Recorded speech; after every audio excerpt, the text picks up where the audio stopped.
pretextos para una aventura. Hoy nos vamos a las Pampas argentinas, siglo XIX. Imaginad, tierra infinita, viento soplando, y en medio de todo, el gaucho. Para entender a este personaje, vamos a sumergirnos en El Gaucho Martín Fierro, obra maestra de José Hernández. Un poema extenso, la primera parte publicada en 1872. Esencial para la literatura de Argentina. Lo bueno es que está disponible en el proyecto Gutenberg gratis, así que todos pueden acceder a esta joya. Exacto. Y en la carta a su amigo, don José Zoilo Miguens, Hernández nos dice algo clave. Quería retratar al gaucho, con sus virtudes y defectos, capturar su esencia, sus sentimientos, su forma de hablar. Quería plasmar su lenguaje, rico en metáforas y comparaciones, Bien. mostrar su sabiduría, la que nace de vivir en la naturaleza, sus costumbres, su trabajo, su vida, todo. Nuestra misión hoy es descubrir esas claves que nos dejó Hernández, entender la vida del gaucho a través de los versos de Martín Fierro. Exploraremos su identidad, las dificultades, las injusticias y cómo su mundo cambiaba. Y para hacerlo bien, hablaremos en español, en nuestro castellano. Empecemos por la primera parte, cantor y gaucho. Martín Fierro se presenta como un cantor, alguien que usa su guitarra para expresar sus penas. Se compara con un pájaro solitario que canta para aliviar su dolor y pide ayuda divina para contar su historia. ¿Qué les dice esto? Desde el principio vemos la importancia de la tradición oral. Claro. Y en esos primeros versos, Fierro afirma su identidad como gaucho. Destaca su independencia, valentía y conexión con la tierra. Para mí la tierra es chica y pudiera ser mayor. Ni la víbora me pica, ni quema mi frente el sol. En este verso vemos su autosuficiencia. ¿Qué significa esta conexión con la tierra para el gaucho? Es una declaración de independencia. El gaucho es parte de la tierra, la conoce y la respeta. Y a cambio siente su protección. Fierro aclara que lucha o mata solo por necesidad, por el maltrato que recibe. No es violento por naturaleza. Esto nos hace pensar en la justicia y la supervivencia en este contexto. Totalmente. En la segunda parte, ayer y hoy, Fierro contrasta el pasado idealizado del gaucho con la dura realidad del presente. Describe una vida tranquila con ranchos familiares, trabajo con ganado y reuniones sociales, reunidos. ¿Qué detalles les llaman la atención de este ayer? Fierro habla de domar caballos, rodear ganado, la yerra, actividades con un fuerte espíritu comunitario, comidas al atardecer, charlas junto al fuego, una vida sencilla pero rica en relaciones y conexión con la naturaleza. ¿Cómo creen que esto influyó en la identidad del gaucho? Pero ese ayer contrasta con el hoy. Fierro describe cómo el gaucho ahora es perseguido por la autoridad. Vive con miedo, siempre huyendo. Si lo atrapan, lo golpean, lo humillan, lo envían a la frontera o al ejército al batallón. ¿Qué les parece este cambio? ¿Por qué creen que ocurrió? Es un cambio brutal. Pasan de una vida libre a una de opresión. Ser gaucho se convierte en un delito. Fierro nos cuenta cómo lo reclutaron a la fuerza para la frontera. Imaginen ese desarraigo, esa imposición. Y en la tercera parte, sirviendo en la frontera, Fierro describe esa realidad desoladora. Falta de recursos, ni siquiera armas. Dice, ni a nadie le dieron armas. ¿Cómo defender la frontera así? ¿Qué dice esto sobre la actitud de las autoridades hacia ellos? Abandono total. No solo les faltaban armas, el coronel los obligaba a trabajar en sus tierras, en sus chacras. Los usaba para su beneficio.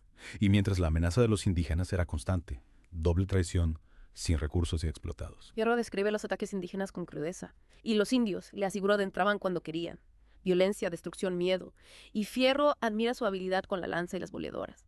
Dice, sabe manejar las bolas como Naides las maneja, que revela esta admiración sobre su visión del mundo. En ese caos, Fierro nos cuenta su encuentro con un guerrero indígena. Usa su ingenio y sus boleadoras para escapar y matar al guerrero, hasta que por fin de un bolazo del caballo lo bajé. La brutalidad de la frontera, la violencia para sobrevivir. ¿Qué dilemas éticos enfrentaría Fierro en estas situaciones? La cuarta parte nos presenta al pulpero. Fierro describe sus prácticas como abusivas, inflaba los precios, mantenía a los gauchos endeudados. ¿Qué les parece esta figura del pulpero? ¿Cómo representa la explotación económica en la frontera? Lo indignante es que los salarios prometidos nunca llegaban. En vez de una paga justa, intercambiaban plumas de avestruz o cueros con el pulpero a precios injustos. Otro abuso, otra forma de quitarles lo poco que tenían. ¿Cómo afectaría esto a la moral del gaucho? Fierro lo vive en carne propia. Trabaja en la frontera, pero no recibe su salario. Más desprotección y maltrato. ¿Cómo interpretan este abandono económico? ¿Qué consecuencias tendría a largo plazo para la sociedad gaucha? La quinta parte nos presenta otro conflicto.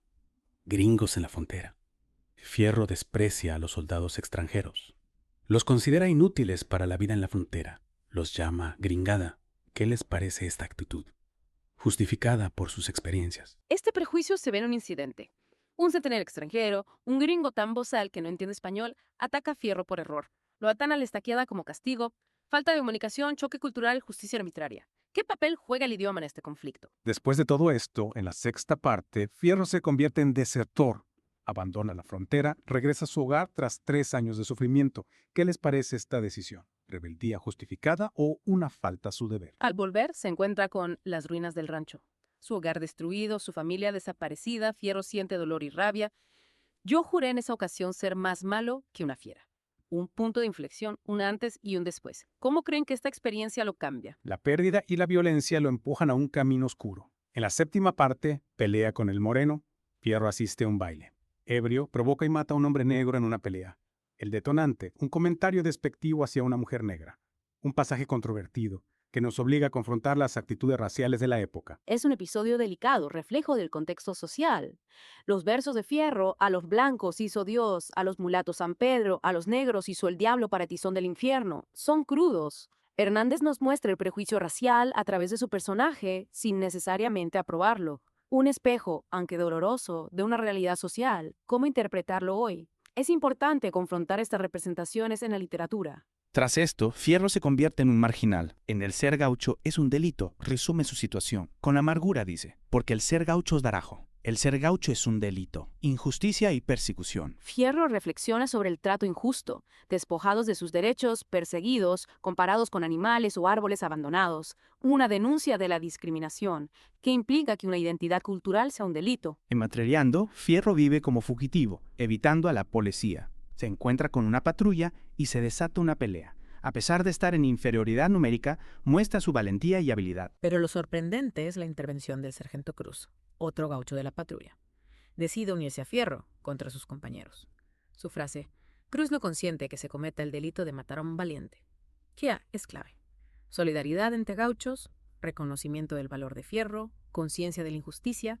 ¿Qué significa este acto de rebeldía? ¿Qué valores representa? En Por culpa de una mujer, Fierro relata un conflicto anterior con un comandante. Lo encuentra con una mujer, se enfrentan, pelean. Este incidente confirma su estatus de forajido. ¿Cómo influyen las relaciones personales en su destino? En A bailar un pericón, vemos su carácter conflictivo. Durante un baile, discute con un cantor que insulta a las mujeres, corta las cuerdas de su guitarra y pelea con otros. ¿Qué nos dice esto sobre su impulsividad e intolerancia? Ni siquiera su breve servicio en otra patrulla con Cruz, que mencionan ansí estuve en la partida, cambia su aversión a la autoridad. Fierro parece destinado a vivir al margen de la ley.